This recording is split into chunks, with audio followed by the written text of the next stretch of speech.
شہزاد دیکھیے میں نا کچھ چیزیں چلیں آج پہلی دفعہ بولتا ہوں. جب قاضی فیض عیسیٰ صاحب نے چیمبر ورک شروع کر دیا تھا نا عمر بندیال صاحب کے دور میں, تو مجھ معمولی صحافی کو چیزیں پتہ چلتی تھیں. میں چپ رہتا تھا. مجھے ہوتا تھا کہ یار ایک بندہ بیٹھا ہوئے چیمبر میں ہے, میں کیسے کہہ دوں کہ وہ کل کیا کرنے جا رہا ہے. کل جب وہ کچھ کرے گا تو میں اس دن بات کروں گا نا کہ یہ تو وہی ہے جو میں سن رہا تھا. اور اگر وہ نہیں کرتا وہ چیز, ہو سکتا ہے like it's for example Shahzad میں آپ کو آپ کے آگے پیچھے پھرنے لگ جاتا ہوں, آپ سے رابطے شروع کر دیتا ہوں, ٹھیک ہے, کہ آپ نے کوشش کی, میں نے لفٹ نہیں کرتا, لیکن آپ مجھے لفٹ نہیں کرواتے. لیکن اے بی سی کو پتا چل رہا تھا کہ یار اسد شہزاد سے رابطہ تو کرتا ہے, ٹھیک.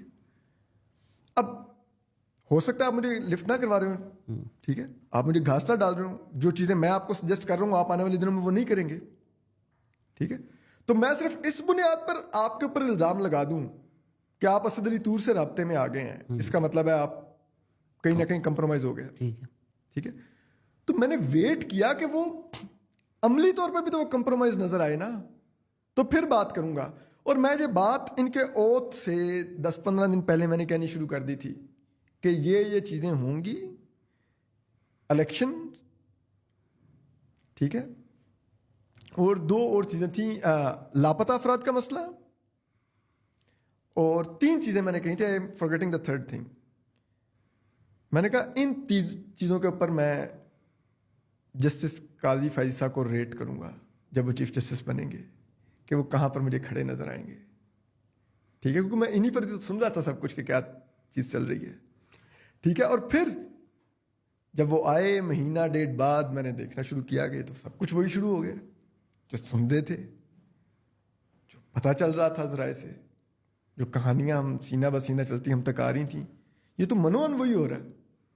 تو پھر آپ بتائیں کہ کیا میں کرتا کہ نہیں یار میرا ماضی میں نے تو سو کالڈ ساتھ دیا ہوا ہے, تو اب میں کیا کروں. چلے میں اپنے تمام جو میں نے کہانیاں سن رکھی ہیں, جو ذرائع نے بتا رکھی ہیں, میں ساری کہتا ہوں جی جھوٹ ہے, ٹھیک ہے. اسد علی طور کا کوئی کسی قسم کا ان سے رابطہ نہیں ہے. اسد علی طور اور وہ سیم پیج پر نہیں ہے. وہ کون ذرائع نہیں میں, اچھا بوائز, ٹھیک ہے, بوائز اور ٹھیک صاحب, ٹھیک ہے, ٹھیک ہے, نہیں ہے جی کوئی رابطہ نہیں ہے, کچھ نہیں ہے ایسا. اور وہ جو صاحب ہے وہ ماضی میں یہ پولیٹیکل انجینئرنگ اور ان تمام معاملات کے اوپر کبھی آسما جہانگیر کانفرنس میں جا کے تقریریں کرتے تھے, کبھی کہیں کرتے تھے, کبھی کورٹ میں بیٹھ کے ڈیسنٹنگ نوٹس لکھتے تھے بڑے لمبے چوڑے, ٹھیک ہے. اصولاً جب وہ صاحب کنٹرولنگ پوزیشن پر آئے تو اسٹیبلشمنٹ کی سٹی گم ہو جانی چاہیے تھی کہ 17 ستمبر سے 1 دن پہلے تک 16 ستمبر تک ہم نے جو کرنا تھا کر لیا, اب محتاط ہو جو یہ آ گیا ہے, کوئی بھی ایسی پیسی ہینکی پھینکی کی تو یہ ایکٹیو ہو جائے گا, ٹھیک ہے, تو چپ ہو جاؤ. لیکن ان کی تو دیدہ دلیری بڑھ گئی. ان کو یہ کانفیڈنس کہاں سے حاصل ہوا, مجھے یہ سمجھائیں کہ ان کو یہ کانفیڈنس کیسے حاصل ہوا کہ اب ہم شہزاد غیاث کو ٹھڈے مارے, چپیڑے مارے, سڑکوں پہ گھسیٹے, ویڈیوز بنے, ہم اٹھا کے لے کے جا رہے ہیں, ہم یہ کر رہے ہیں. تو آپ آئیڈیاز دے رہے ہیں ان کو, یہ تو آپ خواہشات کا اظہار کر دیا آپ نے, یہ تو اور وہ بندہ بیٹھا ہو. یہ کانفیڈنس ان کو کس بنیاد پہ حاصل ہوا کہ یہ شخص کچھ نہیں کرے گا, اور وہ شخص کچھ کر رہا بھی نہیں. یہ کانفیڈنس کیسے حاصل ہوا؟